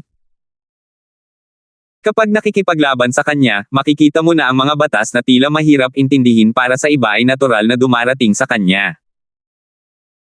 Pagkatapos ng maikling paghinto, sinabi ng Emperador ng Langit ng lumulutang na langit, "Nagpatuloy lang ako ng nagpatuloy ng hindi nagpapakilala, hindi ba? Ako ang Emperador ng Langit ng lumulutang na langit, Aaron. Maaari mo akong tawagin bilang senior uncle. Tutal, tinawag din ako ng iyong Panginoon bilang elder brother noon." Lumawak ng lumawak ang kanyang ngiti habang nagsasalita siya. Senior Tio Yang. Hindi magpapakita ng kawalang galang si Alvin kay Aaron. Hindi lamang si Aaron ang Emperador ng lumulutang na langit at kilala niya si Berting, kundi higit sa lahat, si Aaron ang Grandmaster ni Megan. Masayang tumawa si Aaron matapos siyang batiin ni Alvin. Pagkatapos, may kinuha siya mula sa kanyang special ring at sinabing, "Ito na ang unang regalo ko sa iyo para sa isang pulong." Pagkarinig pa lang ng boses ni Aaron, isang maliit at mukhang mapurol na butil ang lumutang sa harap ni Alvin. "Senior Uncle Yang, hindi ko ito matatanggap," sabi ni Alvin habang umiiling. Bagamat hindi niya alam kung ano ang maliit na butil na iyon, dahil bigay ito ni Aaron, ang Heavenly Emperor ng Floating Heaven, tiyak na mahalaga ito. "Kunin mo na," nakangiting sabi ni Aaron, "ito ay isang bagay na natagpuan ko sa Nine Serenities Battlefield. Ito ay talagang kakaiba. Hindi ito kayang sirain ng matinding puwersa. Sa pinakamarami, magbabago ang hugis nito. Kahit ang mga puwersang sapat na malakas para sirain ang spatial rings ay hindi ito kayang sirain. Pinag-aralan ko na ito ng 10,000 taon at hindi ko pa rin alam kung ano ito. Paulit-ulit kong iniisip kung ano ang dapat kong ibigay sa iyo. Tutal, ang ibibigay ko sa iyo, malamang ay mayroon din ang iyong Panginoon. Kaya naman, napagpasyahan kong ibigay ito sa iyo, kahit hindi ko alam kung ano ito o kung ano ang ginagawa nito, walang duda na ito ay isang bagay na pambihira. Ngayong alam ko ng napakahalaga nito, lalo na't pakiramdam ko ay hindi ko ito matatanggap, sabi ni Alvin nang may ngiti. Natural niyang masasabi na espesyal ang butil matapos marinig ang mga salita ni Aaron.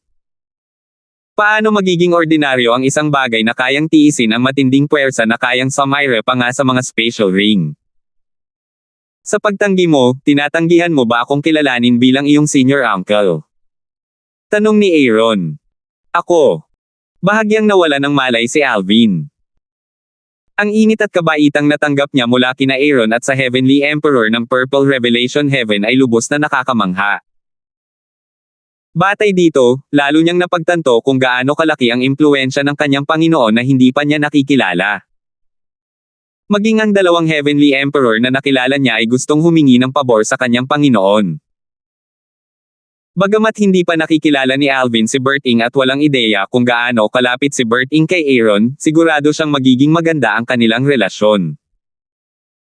Tutal, handa si Aaron na ibigay ang isang natatanging kayamanan na kanyang natagpuan sa Nine Serenities Battlefield at pinag-aralan ng mahigit 10,000 taon ngunit nabigong matuklasan ang mga misteryo nito sa tunay na disipulo ni Berting. Kalaunan, tinanggap ni Alvin ang regalo ni Aaron. Hindi lamang dahil sa iginiit ni Aaron, kundi dahil din sa sinabi ni Hana, ang kaluluwa ng espada ng 7 butas ng Katanji tanging espada. Sinabi ni Hana, Guro, dapat mo itong tanggapin. Makakatulong ito sa akin, at tiyak na magugulat ka na husto. Si Hana ay ang kaluluwa ng espada ng isang prominenteng banal na artifact, ang Seven Orifices Exquisite Sword. Noong nakaraan, siya rin ang kaluluwa ng espada ng isa pang prominenteng banal na espada. Hindi nakakagulat na nakilala niya ang butil na ibinigay ni Aaron. Hindi napigilan ni Alvin na magtanong ng may kuryosidad matapos marinig ang mga salita ni Hana, ano iyon? Marami itong pangalan. Iba-iba ang tawag dito ng bawat kaharian ng mga Diyos. Guro, ang kailangan mo lang malaman ay malamang na magagawa kong baguhin ang 7 Orifice Exquisite Sword mula sa isang prominenteng banal na artifact patungo sa isang supreme grade na banal na artifact gamit ito. Isang supreme grade divine artifact. Nabigla si Alvin sa mga sinabi ni Hana. Dati, tinanong niya si Hana kung ang 7 Orifices Exquisite Sword ang pinakamataas na gradong divine artifact, at sinabi niyang hindi. Nang panahong iyon, ipinaliwanag niya sa kanya na may mga supreme grade divine artifact na mas mataas ng isang grado kaysa sa mga prominenteng divine artifact. Gayunpaman, kakaunti lamang ang mga supreme grade divine artifact, at karamihan sa mga ito ay nasa kamay ng mga makapangyarihang pinuno ng Realms of Gods. Karamihan sa mga tao ay hindi man lang magkakaroon ng pagkakataong makaharap ang mga ito. Panghuli, may mga prime divine artifact na mas mataas kaysa sa mga supreme grade divine artifact. Ang mga prime divine artifact ay karaniwang ginagawa ng mga supreme powerhouse, at walang duda, ang ibang mga divine artifact ay hindi maihahambing sa mga ito. Tanging ang mga supreme powerhouse o yung mga malapit ng maging supreme powerhouse ang nagtataglay ng mga prime divine artifact. Guro, wala talagang pagkakaiba sa mga materyales na ginamit sa paggawa ng isang prime divine artifact at isang supreme grade divine artifact. Ang mga prime divine artifact ay nakahihigit lamang dahil sa supreme divine energy mula sa mga supreme powerhouse na gumawa sa mga ito. Gagamitin ng mga supreme powerhouse ang kanilang supreme divine energy upang pangalagaan ang mga divine artifact sa loob ng 10,000 taon. Sa makatuwid, kung maglalaban ang dalawang magkalaban na may pantay na lakas, ang may hawak ng prime divine artifact ay madaling matatalo ang may hawak ng supreme grade divine artifact. Ang pagkakaiba sa lakas sa pagitan ng isang prime divine artifact at isang supreme grade artifact ay mas malaki pa kaysa sa pagkakaiba sa lakas sa pagitan ng isang supreme grade divine artifact at isang primitive grade divine artifact. Sa katunayan, ang pagkakaiba sa lakas ay mas malaki pa kaysa sa pagkakaiba sa pagitan ng isang supreme grade divine artifact at isang emperor grade celestial weapon. Matapos makausap si Hana, napagtanto ni Alvin na ang 7 Orifice Exquisite Sword ay maituturing lamang na isang napakalakas na sandata. Kataas-taas ang antas na banal na artifact, hindi maiwasan ni Alvin ang makaramdam ng tuwa matapos marinig ang mga salita ni Hana. Pagkatapos bumalik sa kanyang katinoan, sinabi ni Alvin, "Salamat, Senior Uncle Yang. Hindi na kailangan yan." Isang maliwanag na ngiti ang sumilay sa mukha ni Aaron matapos tanggapin ni Alvin ang bagay. Pagkatapos, lumingon siya kay Elder Hal na nakatayo sa likuran ni Alvin at sinabing, "Golden Crow Celestial Emperor, narinig ko na ang tungkol sa iyo. Sa mga nasasakupan ni Bert Ing, dapat ay pangalawa ka lang kay Edmund, ang Heavenly Savage Celestial Emperor, tama ba? Noong nakilala ko si Bert Ing, sa tingin ko ay hindi ka pa rin sumasali sa Heavenly Palace of the Solitary Destructive Heaven, tama ba?" Magalang na sumagot si Elder Hal, "Tama ka, Emperador Yang ng Langit. Nagsimula lang akong maglingkod sa ating Panginoong Emperador ng Langit ilang daang taon na ang nakalilipas."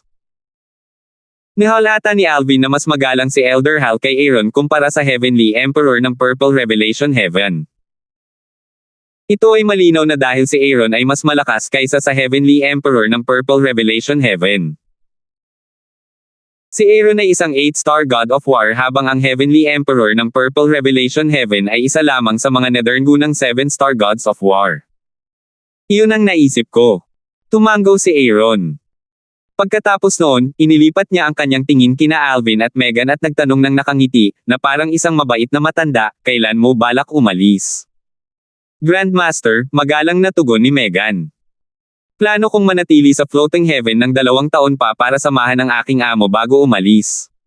"Sige." Tumango si Aaron. "Mabuti naman at ganyan ang iniisip mo." Pagkatapos, humarap siya sa Purple Spike Celestial Emperor at sinabing, "Pakiusap, alagaan ninyo sina Junior Nephew Darfield at Elder Hal para sa akin." "Opo, Panginoon." Pagkatapos, sinabi ni Aaron kay Alvin, "Mawawala ako ng matagal. Kung may kailangan ka, hanapin mo si Shijin." "Naiintindihan ko, Senior Uncle Yang." Tumango si Alvin. Kasunod nito, pinadarnahan ng Purple Spike Celestial Emperor si Alvin at ang iba papalabas ng cultivation ground ni Aaron. Pagkalipas ng 1 buwan, tumingin ang Almighty Wind Celestial Emperor kay Stephen na nakatayo sa harap niya ng may kunot noo. Hindi pa rin umaalis si Alvin.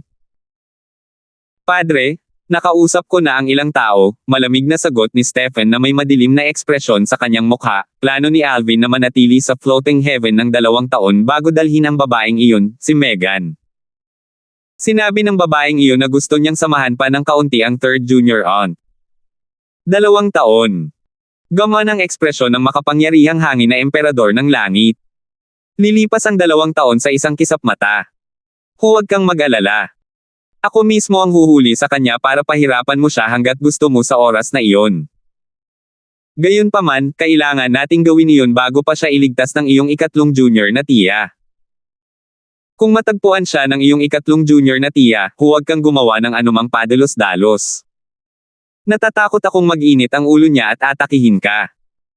Nagpatuloy sa pagsasalita ang Almighty Wind Celestial Emperor, kung gayon, hindi dapat maging problema para sa atin na patayin si Alvin hanggat hindi natin si Megan. Dahil dyan, malamang nahamanin lang ako ng iyong third junior tiya sa isang laban. Sa pinakamasamang sitwasyon, magtatamo ako ng ilang pinsala. Pagkatapos niyan, lilipas din ang bagay na ito. Nagliwanag ang mga mata ni Stephen nang marinig niya ang mga salita ng kanyang ama. Pagkatapos, nagngalit ang mga ngipin niya, "Sige. Hahayaan natin siyang mabuhay ng isa pang 2 taon. Pagkatapos niyan, papanoorin ko si Megan habang pinupunit ko siya." Iniisip ko kung anong klaseng ekspresyon ang makikita niya sa oras na iyon. 3,420. Dahil sa kanyang personal na damdamin at sa mga utos ng kanyang Panginoon, masayang inayos ng Purple Spike Celestial Emperor si Alvin upang manatili sa isang malayang patio sa kanyang lupang tinataniman. Binigyan din si Elder Hal ng kanyang personal na patio na matatagpuan sa tapat ng patio ni Alvin. Parang isang kisap mata lang ang 2 taon para kay Elder Hal, samantalang hindi naman ganoon katagal para kay Alvin, sapat na rin naman ito para patuloy niyang pagbutihin ang kanyang lakas. Tumayo si Megan sa looban at nagtanong ng may pagkalito, tampalasan, may formation sa labas ng looban, sa simula pa lang. Bakit mo pa dinagdagan? Hiniling mo pa kay Sister Tanya na maglagay ng ilang illusory formations. Isang walang kapantay na dilag na nakasuot ng puti ang nakatayo sa tabi ni Alvin sa sandaling ito. Napakaganda niya kaya't lahat ng nasa paligid niya ay namumutla kung ikukumpara. Ang walang kapantay na dilag ay walang iba kundi si Tanya na naglagay ng ilang illusory formation sa looban sa ilalim ng utos ni Alvin. Si Tanya ay isang Thousand Phantoms Ice Fox, isang divine beast na mahusay sa mga ilusyon. Bagamat hindi pa siya nagiging Celestial Emperor, ang kanyang mga formation ay mahirap matukoy para sa mga hindi pa nakakamit ng pagka-Diyos. Gamit ang kanyang mga formation, maliban kung ang iba ay sapilitang pumasok o sumire sa formation, hindi nila makikita kung ano ang nangyayari sa looban. Malalaman mo rin naman sa lalong madaling panahon. Mahiwagang ngumiti si Alvin kay Megan. Pagkatapos, humarap siya kay Tanya at sinabing, Tanya, pakipaliwanag naman kay Little Megan ang sitwasyon sa aking munting mundo mamaya. Naiintindihan ko. Tumango si Tanya nang may pagsunod. Ipaliwanag mo ang sitwasyon. Hindi ba't halos pare-pareho lang ang maliliit na mundo ng lahat? Tanong ni Megan, na naguguluhan. Nang sa wakas ay makapasok si Megan sa maliit na mundo ng kanyang asawa, sa wakas ay natuklasan niya kung gaano kaiba ang maliit na mundo ng kanyang asawa. Halos parang isang maliit at malayang kaharian ito.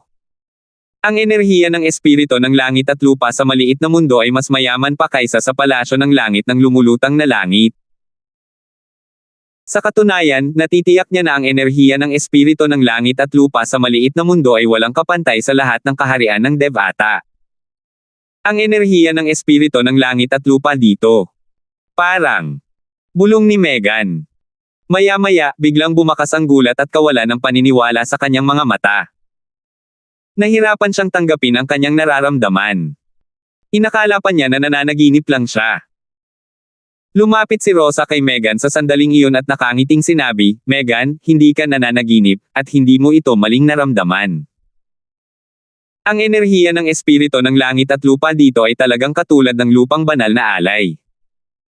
Palihim na kinurot ni Megan ang sarili pagkasabi ni Rosa. Dahil sa matinding sakit na naramdaman niya, tila hindi talaga siya nananaginip. Sister Megan, panimulang paliwanag ni Tanya sa sandaling ito, nakuha ni Brother Alvin ang enerhiya ng espiritu ng langit at lupa dito mula sa labi ng isang kaharian ng Diyos. Sa makatuwid, ito ay katulad ng enerhiya ng espiritu ng langit at lupa sa lupang banal na alay.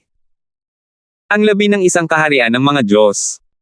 Si Megan ay ang disipulo ng Purple Spike Celestial Emperor, at ang Purple Spike Celestial Emperor ay ang tunay na disipulo ng Heavenly Emperor ng Floating Heaven. Kaya naman, narinig niya ang tungkol sa mga labi ng Realms of Gods. Nakahanap ba talaga ang tampalasan na iyon ng isang labi ng isang Realm of Gods? Alam ni Megan na ang isang tao ay dapat na maging napakaswerte na makahanap ng isang labi ng isang Realm of Gods. Kahit ang mga Celestial Emperor ay maaaring hindi makahanap ng isa sa 9 Serenities Battlefield.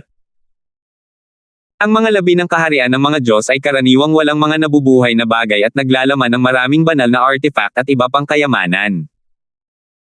Sa mga kaharian ng Devata, ang mga labi ng mga kaharian ng mga Diyos ay parang mga tambak ng kayamanan. Hindi lamang nakahanap si Alvin ng labi ng isang Realm of Gods, kundi nagawa pa niyang dalhin ang Heaven and Earth Spirit Energy doon sa kanyang maliit na mundo. Paanong hindi mabibigla si Megan? Nagtanong si Megan, paano niya nagawa ang ganoong kagandang gawa?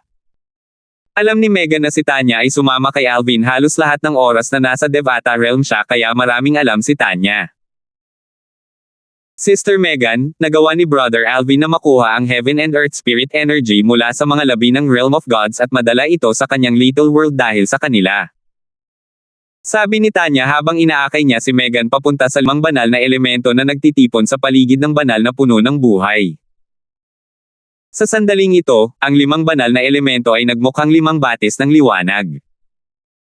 Nagmumukha silang mga laso na kumakaway sa paligid ng banal na puno ng buhay sa sandaling ito. Sila. Lalong nalito si Megan. Ito ang 5 banal na elemento, sabi ni Tanya bago siya nagtanong, alam mo ba ang tungkol sa 5 banal na elemento, Sister Megan? F5 Divine Elements. Natulala si Megan. Nang mapagtanto niya ito, nanlaki muli ang kanyang mga mata sa gulat. Hindi na kailangang sabihin, narinig na niya ang tungkol sa 5 Divine Elements. Sa sandaling ito, ang mga salita ng Purple Spike Celestial Emperor ay umalingaw-ngaw sa isipan ni Megan. Megan, maraming mahahalagang kayamanan sa Devata Realms, ngunit walang maihahambing sa 5 banal na elemento. Ito ay dahil ang mga makakakuha ng alinman sa 5 banal na elemento sa isang partikular na anyo ay tiyak na makakamit ang pagka-Diyos. Kung sila ay mapalad at mapapabuti ang lakas ng kanilang mga banal na elemento, kahit sa mga Diyos, sila ay magiging pambihira. Batay sa mga salita ng Purple Spike Celestial Emperor, alam ni Megan kung gaano kabihira at kahalaga ang 5 banal na elemento. Tiningnan ni Megan ang 5 daluyan ng liwanag at muling nagtanong ng may gulat, Tanya, ito ba ang 5 banal na elemento? Bagamat hindi pa nakakita si Megan ng banal na elemento noon, nararamdaman niya ang mga batas ng mga elemento mula sa mga daloy ng liwanag na parang mga laso. Tama iyan. Tumanggaw si Tanya. Parang ang taas ng porma nila. Tama ba ako? Tanong ni Megan. 4 sa kanila ay nasa ika-7 baitang habang ang isa ay nasa ika-8 baitang. Natulala si Megan. Hindi lamang iisa ang banal na elemento ng kanyang asawa, kundi taglay din niya ang lahat ng 5 banal na elemento. Bukod pa rito, lahat sila ay nasa medyo mataas na anyo. Nang kumalma si Megan, sa wakas ay nakuha niya ang kanyang atensyon sa punong pinag-ipunan ng 5 banal na elemento. Ang puno, mukhang kakaiba rin. Hindi na kailangang sabihin pa, muling nagulat si Megan nang malaman niya na ang puno ay ang banal na puno ng buhay na umiiral sa lahat ng kaharian ng mga Diyos. Alam niyang mauunawaan pa nga ng isang tao ang batas ng buhay sa pamamagitan ng banal na puno ng buhay. Hindi talaga inaasahan ni Megan na magkakaroon ang kanyang asawa ng napakaraming hindi inaasahang pagkikita. Maya-maya, nakaramdam siya ng kirot sa kanyang puso. Alam niyang hindi basta-basta dumarating ang mga hindi inaasahang pagkikitang ito. Naiisip niya lamang ang mga paghihirap at pagdurusa na tiniis ng kanyang asawa sa mga nakalipas na taon.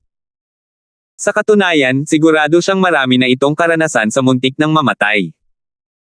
Nagsimulang tumulo ang mga luha sa magagandang mata ni Megan. Maya-maya, tinanong niya si Tanya, Tanya, maaari mo bang ikwento sa akin ang lahat ng iyong mga karanasan kasama siya sa mga nakalipas na taon? Kung tatanungin ko siya, tiyak na hindi niya babanggitin ang mga paghihirap at panganib na kanyang hinarap noon. Ikaw. Hindi ka magiging katulad niya, hindi ba? Sa mga salitang ito, paano may tatago ni Tanya ang katotohanan kay Megan? Ang tanging magagawa niya lang ay ang may kwento ng tapat ang kanyang mga pakikipagsapalaran kasama si Alvin. Nabigla at nabahala si Megan nang marinig niya ang maraming karanasan ni Alvin sa muntik ng mamatay at ang mga panganib na kanyang kinaharap.